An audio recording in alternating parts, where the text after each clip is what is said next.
All right, guys, Mike Davis here with the national champion, the Heisman Trophy winner, the first pick of the NFL draft, and now a guy who's accepted a position with U.S. Bank as the chief financial playmaker. We're going to get into that in a little bit, especially in the era of NIL. You know, you got to be thinking that way. You already got a business administration degree. You were doing an MBA as well. So we're going to get into all that. But first, let's start with this. You had one of the best years of all time. Everything I listed off the top. How have you already gotten better as a professional football player since you've been drafted?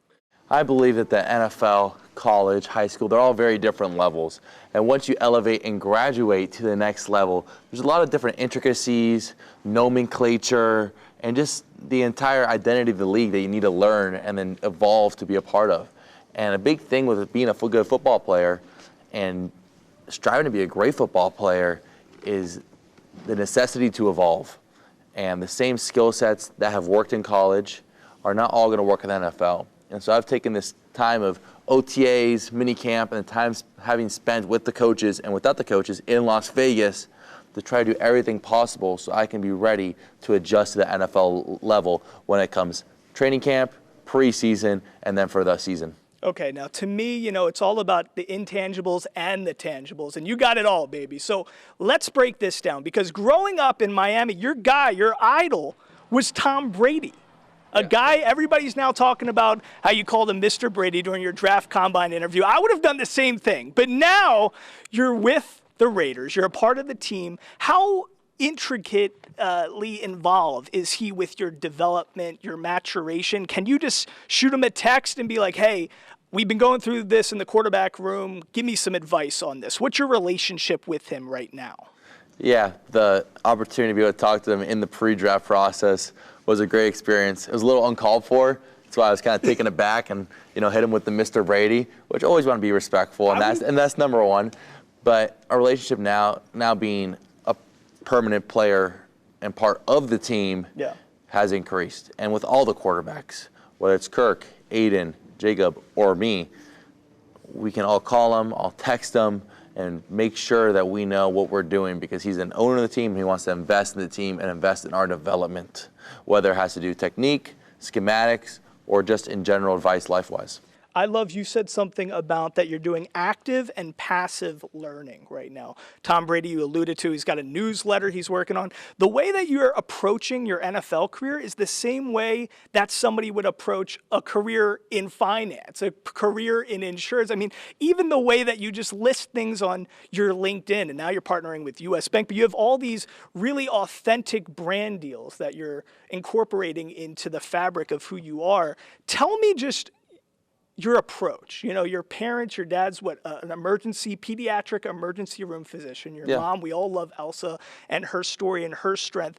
Tell us a little bit about your family and how they've kind of guided you to have this, such a maturity at 22 years old, to have everything going on in between the head that you have. Then you have the physical attributes. You can throw that dime pass, a sideline back shoulder pass. We saw the toughness on the national championship stage, that fourth down, the 12-yard Kurt Signetti quarterback draw, the way that you're taking these hits. Tell me a little bit about the intangibles and what your parents have kind of guided you and pushed you to be successful, not just as you've already been, but for the future and for fans here in Las Vegas.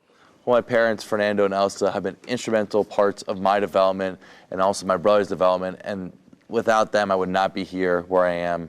Without them, their pushing ability and their installments of different pillars in our life, me being our brothers or my life. One, determination. If you're determined as somebody, if you're determined in something and you want to do it, then create a system, create a process, and follow that and be disciplined. Number two, stay optimistic. If you've seen the best in situations, you're going to get the best in situations. If you're a negative nanny, then you're going to always get the bad, outcome right there. So I always make sure I have an optimistic outlook, because even when I fail, and there's been a lot of failures, and although from the outside right now it looks all pretty, there's been a lot of failures in my childhood, in my high school or college career, and there might be some failures in my NFL career, but I look forward to growing on those and developing and using those as a stepping stone to get better. And the third one is to care about people.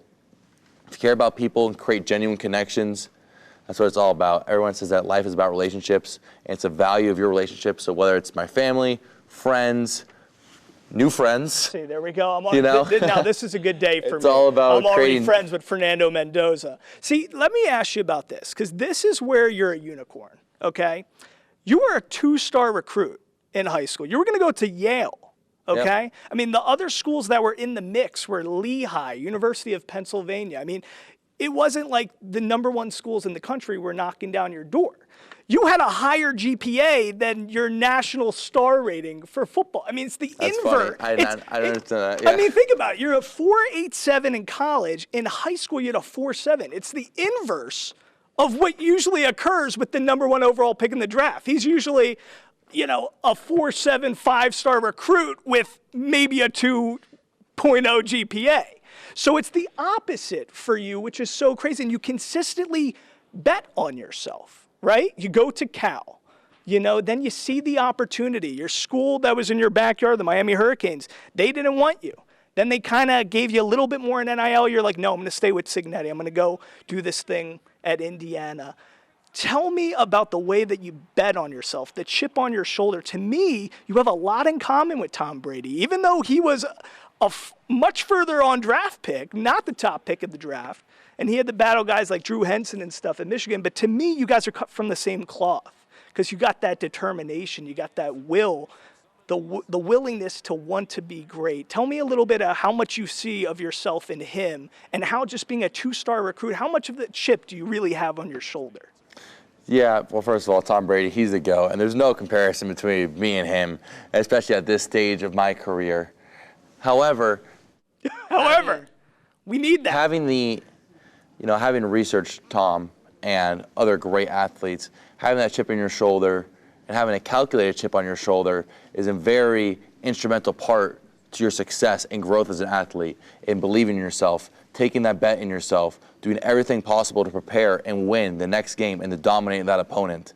And those are all characteristics I carried when I was through Cal, Indiana, and hopefully to carry through the Raiders, of making sure that I can sleep well at night knowing I did everything possible. I watched every little bit of film. I did everything I needed to do on the nutrition and physical side, and mentally I was all there to best serve my teammates because I never want to let my teammates down.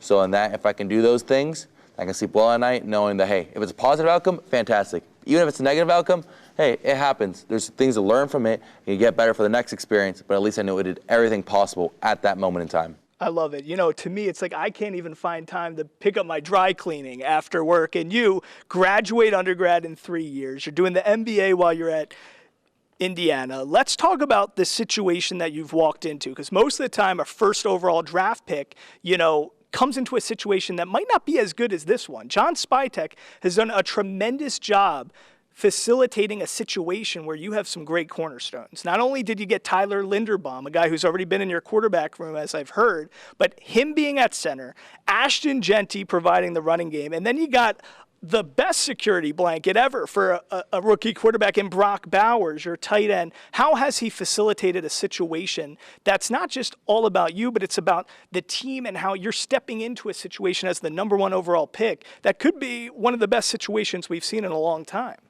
Yeah, I believe I'm blessed, and I have great teammates, great coaches, and a great organization in front office. And with all those pieces being aligned of wanting to win, doing whatever it takes to win, I believe that we have a great culture brewing here in Las Vegas. And getting to learn those guys, the cornerstone pieces like you mentioned, whether it's Ashton, Brock, or Tyler, they've all been so instrumental in being able to give me advice, other rookies advice, and make sure that our young team, because we are a young team, our young team develops and grows and blossoms in what we want it to be. Let's talk about how you have done so much already as a young man in this world of finance and business. It's a different world than when I was growing up. NIL changed everything. You've given so much back through NIL to MS Research and different things. You've had menu items in honor of your mom across different states and things of that nature. But why U.S. Bank? We saw LinkedIn. We saw how fluid you are with that platform and how you make announcements on there. And it's very, organic and natural to who you are. U.S. Bank right now. We got this chief financial playmaker situation. Tell us why this is exciting and how you're really excited to be a part of this team as you announced it on LinkedIn, and now you're going to be a part of this family. Well, if Cal never picked me up and I went to Yale, or if football never worked out at Cal, I'd be most likely working for U.S. Bank right now, being 22 years old, freshly out of college, in order to try to pursue a career in finance. Real estate, too. You like real estate. Yeah, I like real estate, too. You interned a lot with that. I did. But luckily enough, I'm able to combine two passions I have, which is finance and football. And what a better way to do it with the U.S. Bank and their partnership with the NFL and being the chief financial playmaker for them. Not only is it about getting educated for me, but also helping educate my other NFL peers, whether they're rookies or learning from the veterans or ones that have transitioned out of the game, that have that experience and that understand how to navigate your financial career.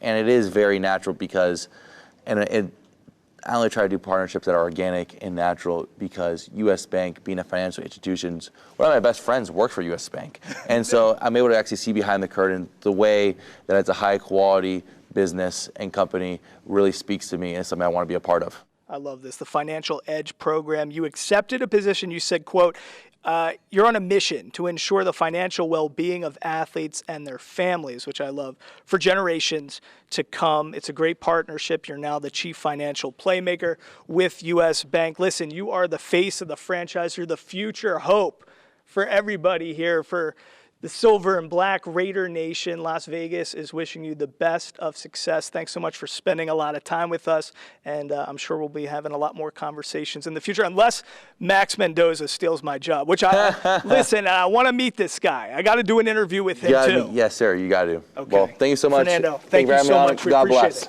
Appreciate it.